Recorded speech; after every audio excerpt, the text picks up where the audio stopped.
About a few years ago, I made a YouTube short that speculated why Cream the Rabbit hadn't been involved in a mainline Sonic game since Sonic Generations. To put things in perspective, Cream was one of the few Sonic characters that had little to no plot relevance until her comeback in Sonic Dream Team. I cited Sonic Channel's 2021 series and how, in her chapter, Sonic explains to Cream that his recent adventure might be too dangerous for her. And when you think about games like Lost World, Forces, and Frontiers, this makes sense. Cream is only 6 years old, and these missions would definitely be too dangerous. After reading the story, that's when I got the idea to make a YouTube short about it, especially considering that a lot of Sonic fans don't really know about Sonic Channel and the exclusive content they share. You basically have to follow SEGA Japan specific updates to be in the know. And of course, it would make for some good clickbait type of content. No one really knows why Cream hasn't been in any Sonic games, and SEGA never officially provided any reason for it. It ended up being my most popular short, with a whopping 1.8 million views at the time of this recording. But it's a short that I'm not really proud of. Looking back, I feel like it wasn't well explained at all.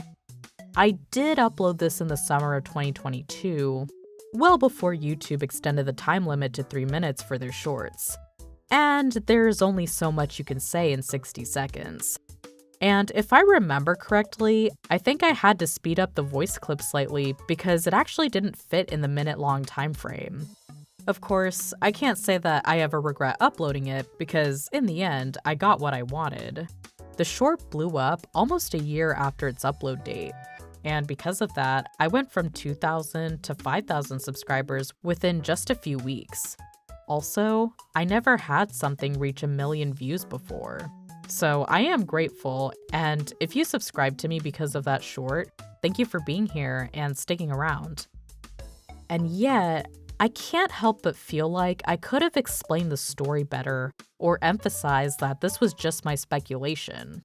What I wanted to say is that Sonic Team perhaps alludes in the story why Cream hasn't been super involved in Sonic's recent adventures. At one point, Sonic tells Cream that it's just too dangerous and he doesn't want to see her get hurt. And like I said, that makes sense for Sonic Lost World, Forces, and Frontiers. But in reality, it probably wasn't in the cards for Sonic Team either. When you think about it, how can she fit into these stories? But also, there's a lot that happens in this chapter that I didn't get to explain in the short. So maybe it's time we take a look at Sonic and Cream's 2021 calendar story for the month of May and talk about it, so I can finally get some peace of mind and correct my actions from the past. Please keep in mind, this is a summarized version of the story with my commentary. Sonic Channel shares these stories and content for free, and they want people to visit their website and engage in their work. So I don't want to just read the entire thing verbatim. I want people to check out the full story on Sonic Channel's website and see the eloquent storytelling for themselves. The 2021 Sonic Channel chapters were written by Eitaro Toyota. He's a Sonic character supervisor and has written the Japanese script for most of the Sonic games, at least for the past 10 years, if not more. I love his writing. I feel like he does a fantastic job with the characterization, an aspect that is highly scrutinized in the fanbase. He also does a great job with describing the scenery and conveying the emotions the characters are feeling. So, if this is your first time hearing about the Sonic Channel stories, I'm very excited to share these with you. I've also linked the English translations that was done by Windii and Dizzy Dennis. Their social media is also linked in the description. Please give them a follow and check out their work as well. Without further ado, let's get into it. The setting takes place in Music Plant Zone from Sonic Advance 2, a stylish and colorful factory area. It's definitely my favorite level of the game, and as a kid, I've always loved running and jumping over the instruments and piano keys, and admired the beautiful pink sky. Apparently, this place has become a popular tourist attraction for animals, or the Flickies. From a distance, you could see Sonic running through the level and Cream chasing after him with her chow named Cheese. But because of all the musical instruments, Cream would get separated after getting so close to Sonic. Interestingly, Sonic has caught on to this. He knows that Cream is trying to catch up with him, so he's trying to be as quiet as possible so she doesn't detect him with her large rabbit ears. Did you know that rabbits have a remarkably wide range of hearing? Easily twice the range of a human's hearing. This is a bit of a tangent, but Cream actually got me into rabbits. And this is Honey the Bunny, and I've had her for 3.5 years at this point. And in the beginning, when I was trying to bond with her, I tried to call out her name and get her attention, but she wouldn't even acknowledge me. And at first I wondered if she could even hear me, but turns out she's just ignoring me. It isn't until she hears me bringing treats where I get her undivided attention. Sonic looks back and thinks he's finally lost Cream and Cheese. But as he was about to continue, Cream lands in front of him and blocks his path. Cream may not be as fast as Sonic, but with her big bunny ears, she can fly, find shortcuts, and has radar hearing to easily catch up with Sonic. But why is Sonic trying to avoid her? And why does Cream want to go with Sonic anyway? Well, as she stands in Sonic's way, she pleads, "Mr. Sonic, please take me on an adventure with you." The poor girl wants to go on an adventure and have fun, and get to experience what Sonic is experiencing. It's exactly like your little sibling wanting to follow you, because they're just so curious, and thinks you're really cool to be around. She wants to know what the older kids are doing because she wants to be one of the older kids. Sonic, being the older brother, gently tells her no and that he's going somewhere that's dangerous for kids. Cream gets frustrated and tells Sonic not to treat her like a child. Before Sonic tries to explain his reasoning to Cream, they hear a loud rumbling sound from a distance, and the ground begins to shake. Sonic has a serious expression on his face, and it seems like he knew what that sound was. He tells Cream that he has to go and that she should go home right now. But like every bunny, Cream doesn't take no for an answer and continues to run after Sonic. Acting quickly, Sonic runs at full speed and Cream immediately loses him. Cream is initially discouraged, but then she got the idea to go where the loud sound was to catch up and surprise Sonic. Her new idea gets her excited, but Cheese wonders why Cream wants to follow Sonic so badly. Cream explains that wherever Sonic goes, that's where the fun and adventuring is. And even though it can turn out scary sometimes, Cream trusts Sonic and is confident that it will turn out fine in the end. So Cream and Cheese continue running through Music Plant Zone, making their way to where they heard that loud noise. But then, another explosion happens from a far distance. Several large chunks of steel fell down and collapsed an entire bridge made of piano keys. Cream realized that it was coming from that dangerous place that Sonic referred to. She noticed that the Flickies were trying to escape the collapsing bridges. Now, there is a brief moment where Cream sees the scarier side of Sonic's adventures. Quote, "After finally getting up in the middle of the severe tremors, Cream looked around at the devastation around her and froze in place. Collapsing bridges, fleeing animals. Is this an adventure too?" This moment sticks out to me because Cream sees that it's not all fun and games. There is a destructive side to it, and people, or in this case, the Flickies, get hurt from it. All of a sudden, Cream hears Sonic mocking a giant Death Egg robot. Yes, those Death Egg robots that destroyed an entire city in Sonic Forces, and is trying to take it down. It turns out that after Eggman's defeat, this giant robot became a stray and is terrorizing all of Music Plant Zone, and that's why Sonic didn't want Cream to follow him, because that thing is way too dangerous. But Sonic destroyed the robot with ease, and was glad that the damage was minimal. Until he realized the debris that the Death Egg robot flung after it exploded, and that it broke the bridge that the Flickies were on. It was also the same spot where he left Cream. Sonic runs as fast as he can with a serious expression on his face. But as soon as he arrived, he was relieved to see that the animals were safely evacuated, all thanks to Cream and Cheese. I love this part. When Cream notices Sonic, her face lights up and she flies over to him. but Sonic could sense that she was a little tired from rescuing all those animals. He was glad that Cream and the animals were safe and that nobody was hurt. But Cream, on the other hand, looked a little down. She tells Sonic that even though she's happy that everyone's okay, she really wanted to go on an adventure with Sonic and help him beat the Death Egg robot. Girl, you're crazy. But this part right here is my favorite. Sonic gets down on one knee so he can speak to Cream on her level and tells her that beating up giant robots isn't the point of adventuring. When dangerous things happen, it's important to be both strong and kind. Sonic then tells Cream that she helped a lot with the kindness part, and that if anything, half of the adventure belongs to her because she helped save everyone from getting hurt. Cream perks up and is proud that all of her hard work contributed to the adventure, even if she wasn't with Sonic at that moment. She still played a really big role, and this fills her with a lot of happiness and pride.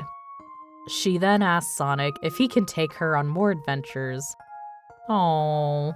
Sonic gives Cream a thumbs up as a way to assure her, but then tells her that she should probably go home for today so she doesn't worry her mother.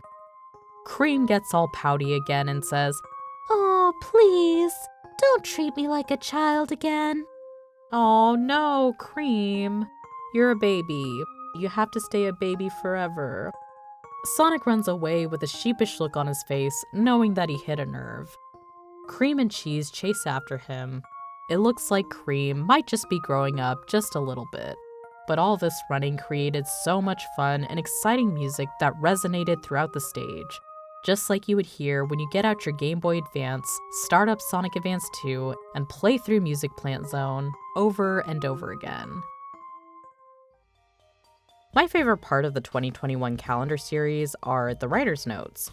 Mr. Toyota summarizes the character's history and provides some brief commentary on their relationship with Sonic. This one is titled, "Everyone's Cute Little Sister and a Big Brother to Play with Her." She has a small body, big ears, and a curious mind. Exactly like bunny rabbits. They are so curious and want to know exactly what you're doing, if what you're holding is a snack for them, your stuff is their stuff. Okay, well, that isn't exactly Cream. In fact, one of the things that sets her apart from bunnies in real life is how polite and friendly she is. Because, at least from my experience, bunnies can be very sassy and stubborn. According to the notes, she is loved by everyone for her politeness and friendly personality that shows respect even to evil people and is truly everyone's little sister. That is so interesting to me. It makes me wonder how she would interact with villains like Mephiles or Infinite, and how they would even respond to that considering their personalities. I mean, do I really want to know how they'd respond? These two are the worst of the worst. By far the meanest mean girls, so maybe I don't want to know. Actually, you know the game Little Misfortune? When I was playing that game, I couldn't help but picture Cream and Mephiles having that kind of dynamic.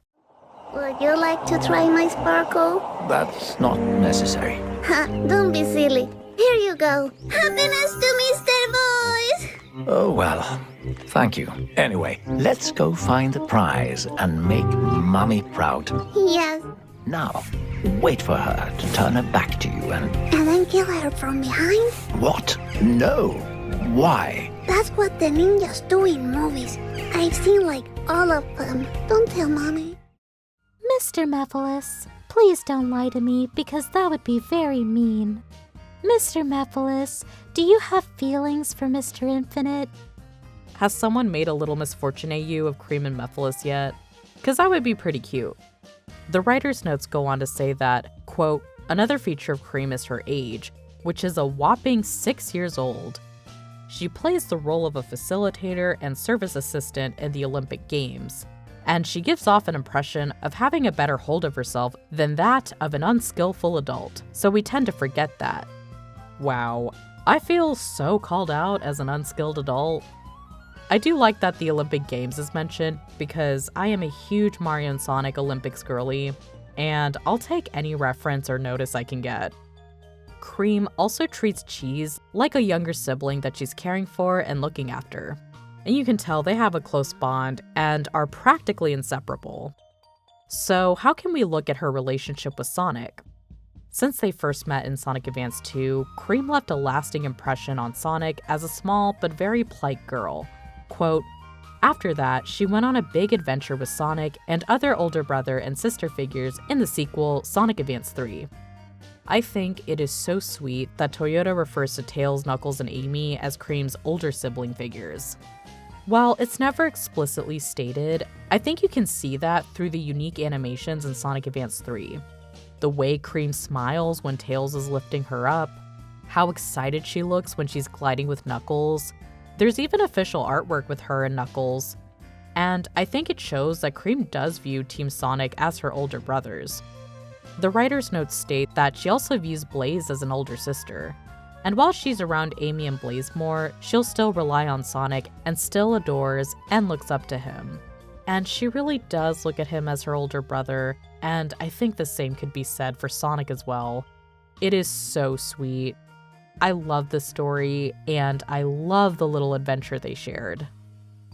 To close out the video, the last thing I wanted to share is the original sketch for the Sonic and Cream calendar story. The caption reads, "Today we're releasing a rough drawing of Sonic and Cream for the month of May."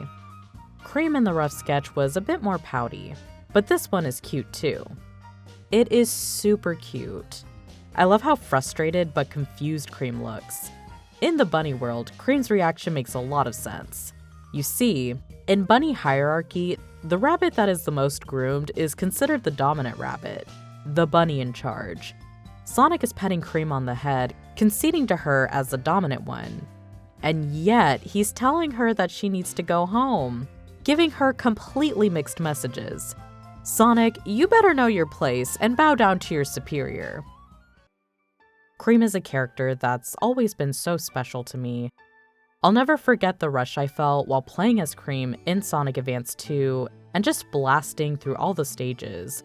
And I was just as excited to play as her in Sonic Battle. As a kid, I couldn't make it past Knuckles' story, so I didn't get to see her character in the story mode until much later.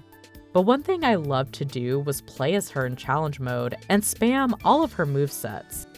And I will never get over the fact that her first battle in challenge mode is with Sonic and Shadow.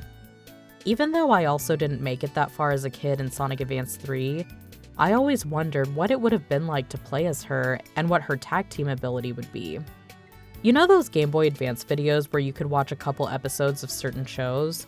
Well, I had the first 2 episodes of Sonic X, and the amount of times I watched it on my Game Boy Advance SP, those 2 episodes are ingrained in my memory, especially the moment where Sonic and Cream are trying to escape the facility.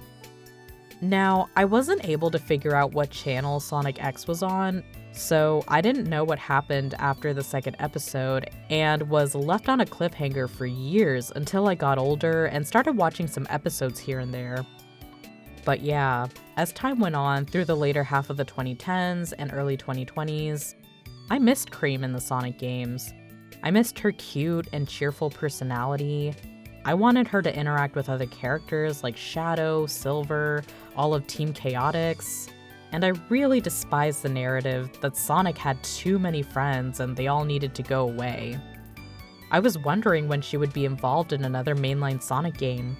It wasn't until December 2023 where she finally had her comeback in Sonic Dream Team. Only in Apple Arcade, but a win is a win, am I right? I'm very happy to see her return in Sonic Crossworlds, and it turns out I'm not the only one.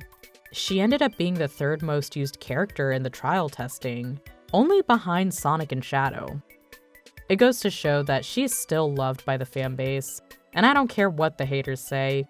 Cream the Rabbit, you will always be famous. Thank you so much for watching this video.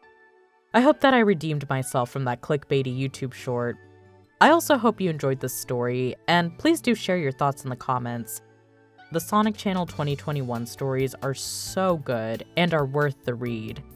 The biggest thank you to Windii and Dizzy Dennis for taking the time to translate these stories to English and allowing more fans to get the chance to experience these wonderful stories. Once again, the Sonic Channel story, as well as the English translations, are listed in the video description. I highly recommend you check it out for yourself. Please subscribe if you're not already. If you'd like to further support the channel, I do have a Patreon and YouTube memberships. I post behind-the-scenes content of my videos and also document my progress as a content creator. Regardless, I am very happy to have you here, and thank you so much for your support. I hope you have a wonderful day/evening, wherever you're watching this from, and I'll see you next time. Bye!